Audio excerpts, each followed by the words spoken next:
So, to introduce a little bit about me, I'm a 22-year-old photographer. My name is Emily.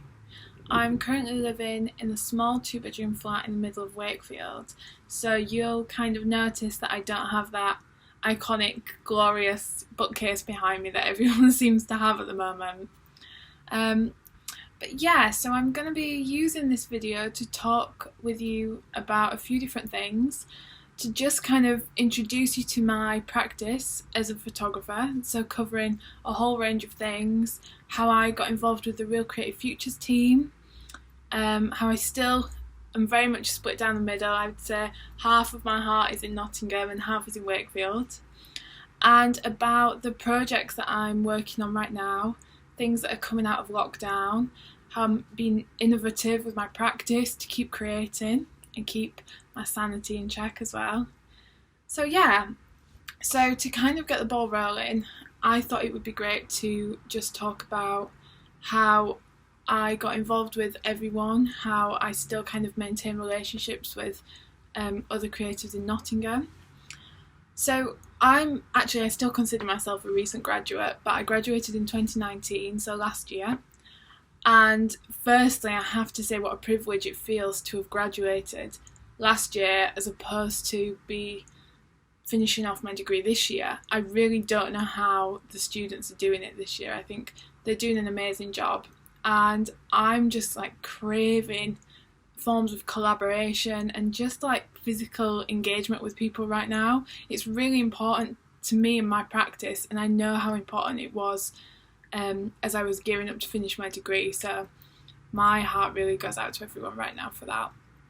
But I first got involved with Real Creative Futures when I was interning at the photo parlour during my degree. So for those of you who aren't familiar with the photo parlour, it is an amazing community resource in Nottingham. I can't stop saying brilliant things about it. I even travel now 2 hours to Nottingham, nearly 2 hours into Nottingham, just to use the facilities for the day, but really just to be in that environment. It's just so full of people who are so warm and so interested in your work, interested in talking about the work that they're producing.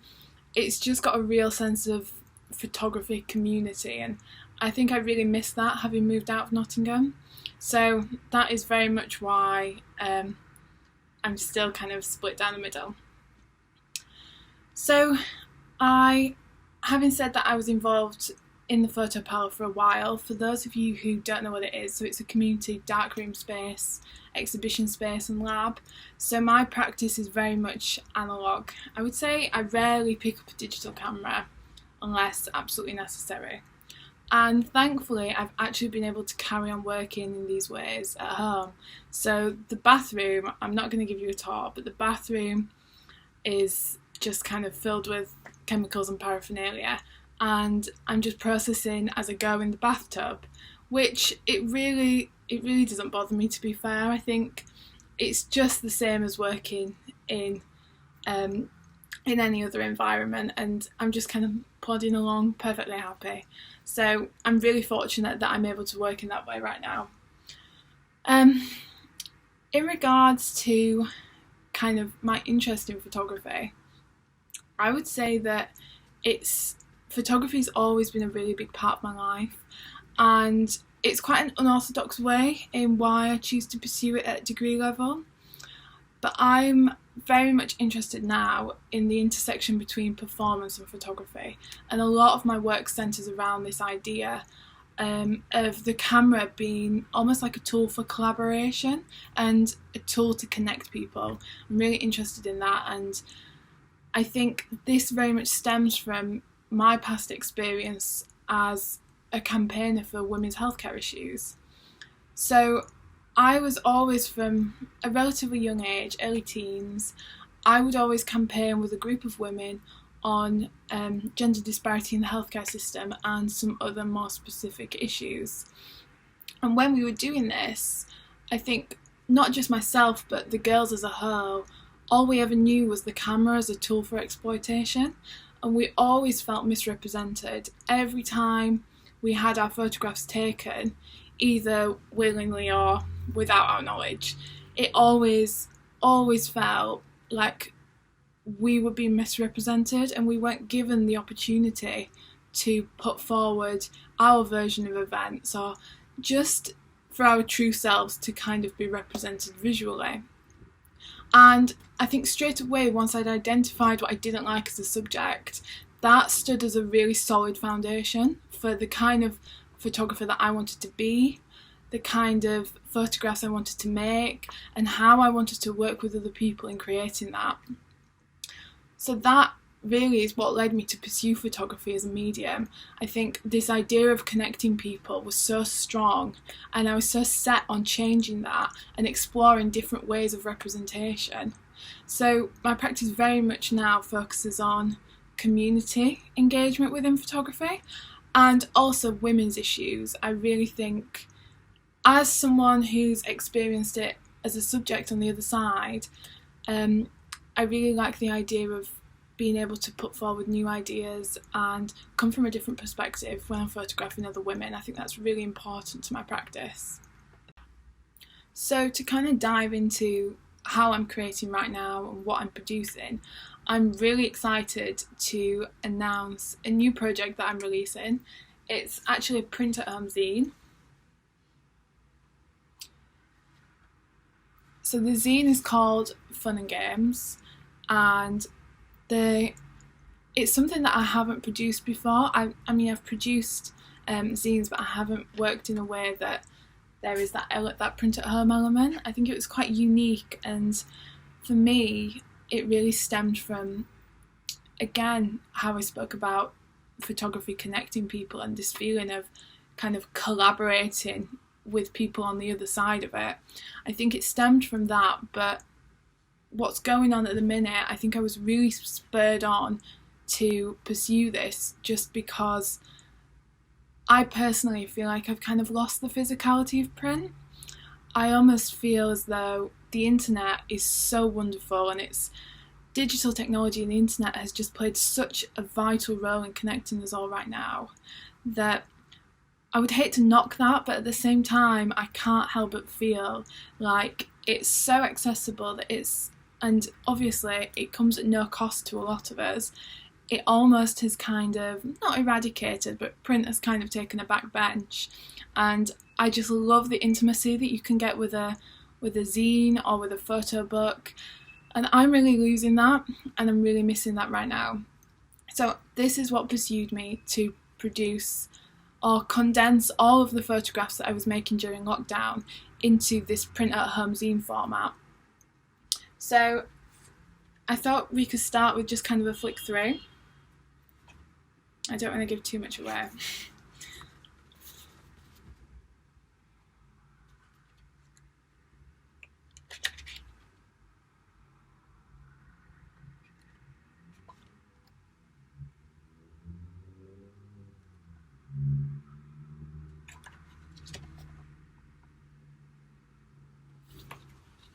So the idea behind the zine, as I said, I'm really interested in the intersection between performance and photography. I think I'm really quite comfortable working with myself as a subject as well. I really think there's a lot of catharsis involved in self-portraiture, and it can feel quite freeing. And at a time like this, I know that a lot of photographers are embracing that just because they can't work with other people in the way that they once would. So for me, I felt really comfortable starting with some self-portraits, and it also, right now, it kind of provided a form of amusement. So that stood as the idea, the main concept for the zine even. I really wanted to explore this kind of relentless search for amusement that we all had right now, this kind of like longing for some kind of stimulus. And in my flat, I live with my partner and his brother. There's only so much Netflix that you can watch, so we've just been exploring different ways of different games, different pastimes, and things like that we wouldn't normally do, and this is really where it all came from. So I really kind of liked that performative element to it. I liked the idea of being able to bring in pastimes that people can connect with right now. So for example, the kind of infamous Zoom quiz that everyone is doing right now. Really kind of mundane moments, building small structures or sculptures out of just everyday items. It was something that all of us were doing, and I really just wanted to bring this to light and condense it in a really light-hearted zine format. But obviously, as I said, that there's kind of been this boundary or obstacle with connecting with print right now, and for me personally, I think a lot of that was cost. I think if things were accessible digitally versus print, right now I know that a lot of people are struggling with the cost of things that aren't necessities in their life. So I really wanted to make a free downloadable zine that people can either go to town on it and they can buy really kind of luxurious paper, really nice paper stocks. They could buy a few, they could make a few different copies, or some people could just use what they have at their disposal. Just your average printer paper, it doesn't have to be a fancy printer, just whatever you've got, and just staple it or stitch it. I just wanted to put something out there that people can engage with, and I really liked the cycle of this then becoming that kind of amusement and that stimulus. So it almost kind of goes full circle. So this, me documenting our search for this amusement, is put into a zine format, which then in turn creates activity and engagement for people and kind of fills that void. So I really liked that I was able to create something in that way. And for many, they won't have printed at home zines. So again, it just kind of introduces the medium, introduces how DIY and accessible it is. And I think I really enjoy that about zines, the kind of DIY element to it. It doesn't have to be pristine. So for those who haven't worked with zines before or print at home booklets, I've included an instruction sheet because, as I said, I wanted this to be super accessible and inclusive to everyone. I really don't want there to be any boundaries at all. I want it to be really as straightforward as I could possibly make it. I hope that it is straightforward. So in this instruction manual, there is instructions how to print the cover. You'll see that the cover is really quite a basic design, so it lends itself well to different paper stocks, different colours. You could use patterned colours. In my head, I kind of imagined some people might want to print on current headlines, some newspaper clippings, and just kind of play on that current context. I think that would be really interesting.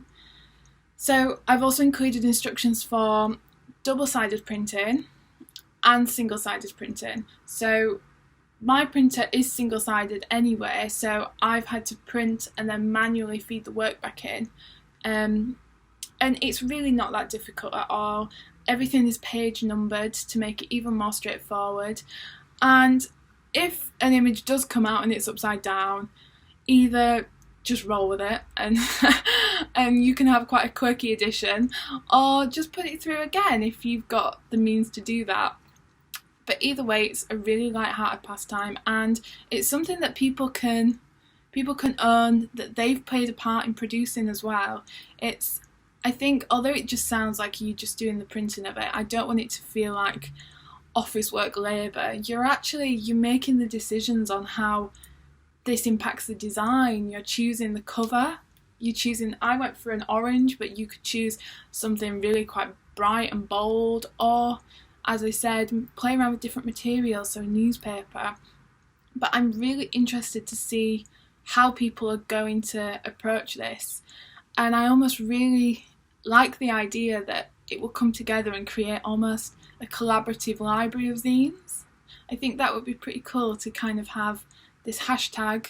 I'm encouraging everyone to use the hashtag Fun and Games Zine on Instagram, or I might have that on Twitter as well, just so that I can see how the work is evolving and how everyone's putting a personal spin on it. And I can share it, and it creates this online library of how different people have interpreted the work, how different people are responding to it, and everyone can just kind of bounce off each other and take inspiration from each other. So the print at home zine will be available to download off my website, which is emilyryalls.com, and I'm going to be promoting the hell out of it on social media as well. So it will be on all my social channels. On Instagram I'm mryalls, that's EM So please just keep an eye out for it and encourage other people to do it as well. Or you could perhaps, if your neighbour say doesn't have access to a printer, print a copy off for them and still do it in a different paper stock or colour and make it unique to them. I really like the idea of people being able to just take full free rein with it and celebrate it with others. So in addition to my most recent project, the Fun and Games Zine, I also wanted to talk about the work that I was making before lockdown. So my personal projects, as I said, my interest is in women's issues, more specifically women's healthcare, and also exploring community through photography. So these are the two issues that I really enjoy working on because I almost feel like they go hand in hand so well. There is so much crossover between them. So I've got a few prints next to me.